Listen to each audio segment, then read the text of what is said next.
Welcome back to Titan Table Talk as Coach Rose is joining us from the Wesleyan men's basketball team. And Coach, first of all, congratulations on your win against Carroll on Saturday, 79-61. Yeah, it was a good game for our group. So appreciative. It was pink zone game and always a big night for a great cause.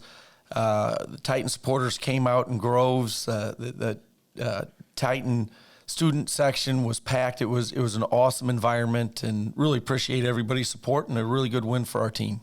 Well, we talked with Coach Smith just before this about the pink zone. So just real quick, your thoughts about pink zone and how the school comes together to help support it. Well, especially when you have someone like Coach Smith who is such a advocate for that for obvious reasons and an inspiration for everybody. And so it's really cool that so many people put that effort into it to raise money for such a wonderful cause. Well, moving on to the game here, I feel like we're repeating our conversation from last week or the week before, because your two seniors, Lucas and Cody, step up again. 25 points for Lucas, 24 for Cody. Cody also throwing 15 rebounds in there. When you got leadership like that, it's easy for the others to follow. Yeah, those guys, they've really grown into their roles. Totally different than a year ago in terms of what we're asking them to do. I think they've each gotten better as the year has progressed and really understanding what those roles are. Lucas is shooting the heck out of it, and Cody has always been an elite rebounder, but he's really on a mission. It's interesting. You see this every year as the seniors' careers are winding down, and the number of games that you get to put the Titan jersey on are fewer and fewer. The urgency in which you play. And both are playing with tremendous urgency, and we're hoping with 4 games to go that play continues. Oh yeah, those 4 games to go coming up, and we'll talk about a couple of those coming up in a few minutes. But another one who stepped up big, shooting the ball real well, Ryan Soroka. Yeah. We have not shot the ball particularly well this year, and we've really worked on identifying shot selection. And that's so critical for us because we've been offensively challenged in moments this year, but I think it's a case where we want to make more threes by shooting better threes. And sometimes our shot selection hasn't been exactly what we needed it to be this year, or we haven't run the offense as efficiently to get the shots that we want. We are a team that when the ball goes inside, everybody's better.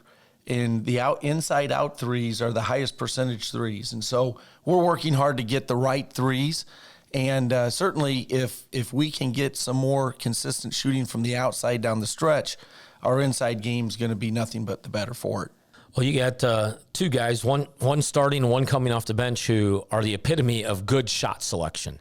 They don't shoot the ball much, but when they do, it almost always goes in. Evan Schneider and Marco Anderson, again, we're talking about them making some shots, getting that energy going for your team. Well, I think we brought that up. The 3-headed monster at the 5 force is, Evan starting, Harrison comes in, and then Marco comes, and so we should have a fresh body.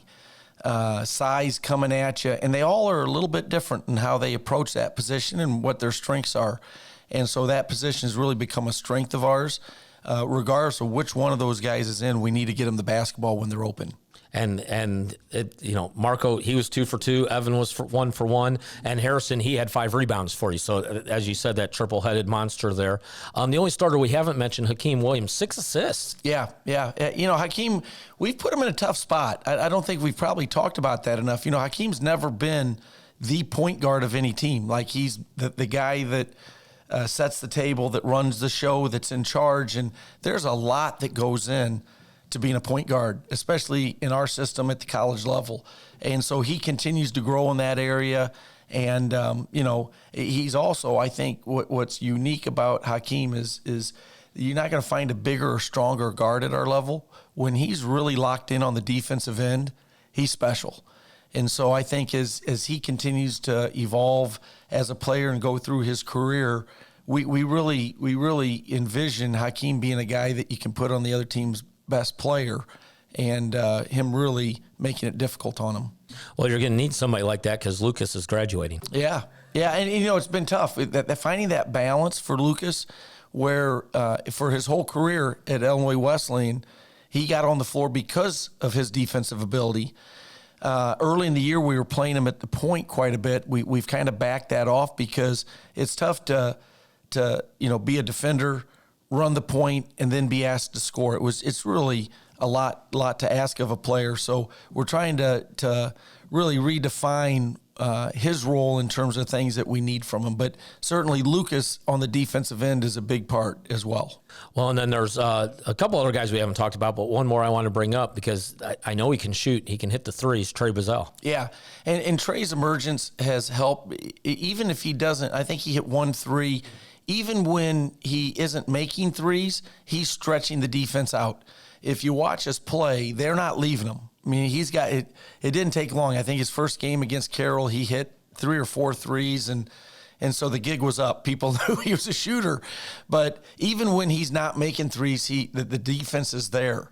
And so he's spacing the floor, creating whether it's passing angles, driving angles, post feed opportunities for the other guys. Yeah, 4 for 6 in that game against Carroll. So yeah, the word got out, and that's the thing you hear about. If you make a couple early in a game, early in the season, people know. And as you said, it stretches the defense. Even if you're not scoring, they have to come out and guard you, which opens it up for Mitchell and the others on the inside. That 3-headed monster you said. All right, you said 4 games left. There's 2 of them I want to talk about because they're the next 2 games before we talk again. Sure. Let's start with Wednesday night, Milliken. Yeah, the Illinois Wesleyan Milliken game is always a big game. The closest conference opponent to Illinois Wesleyan. Traditionally, it's been a terrific rivalry, and they're an interesting team. They had Wheaton down 7 at half and lost a tough battle there. They just beat North Park, who's in second place at their place. They've played the majority of their games are hard-fought games. And as we finish this up, there is a gridlock to get into the tournament and a gridlock as you're shuffling yourself, trying to position yourself to potentially get a home game. And so Milliken's involved in that, and we have a tremendous amount of respect for their team and know we're going to have to play well to pull out a win. Yeah, Milliken's kind of fighting for their lives to be a part of that, so a big game for them. Going into the Griswold Center, on the campus of Milliken, hostile environment. We know every single Milliken athletic team has on their wall somewhere in their office, beat IW in blue. I mean, that's just IWU. That's something that they have up there. What's it like to go in there, especially with this on the line, knowing that they're playing, they've got nothing to lose. If they lose, they're pretty much done for the year. If they win, they still got a chance to make the playoffs. Well, we talk to our guys. I think at Illinois Wesleyan, you usually get the opponent's best shot, regardless of whether it's Milliken or somebody else. And so that's what you sign up for when you sign up to be a Titan, is that you're going to get people's best game. And it's no different at Milliken. So, well, talking about getting people's best game, how about North Central on Saturday? Yeah, we had a heck of a game with them first semester. I mean, it was a long time ago. They've got one of the premier players in the conference and country, and Matt Hellwig, and they've really put it together. They came in and were kind of scuffling at the time we played them the last time, but they're playing much better basketball. And, again, North Central is not an easy place to play. You go around the conference. One of the special things about the CCIW are the different venues that you play and the multiple rivalries that you have. So we know nothing's going to be handed to us, Derek, as you go to play at Milliken and at North Central, and we're going to have to be at our best both nights. Well, and that game, for those who don't remember, was 87-85 that you, I don't want to say snuck away with because it was at the Shirk Center, so that you won. It's a big win, though. It was a big win. We haven't win. scored. I think it's our highest scoring output of the season.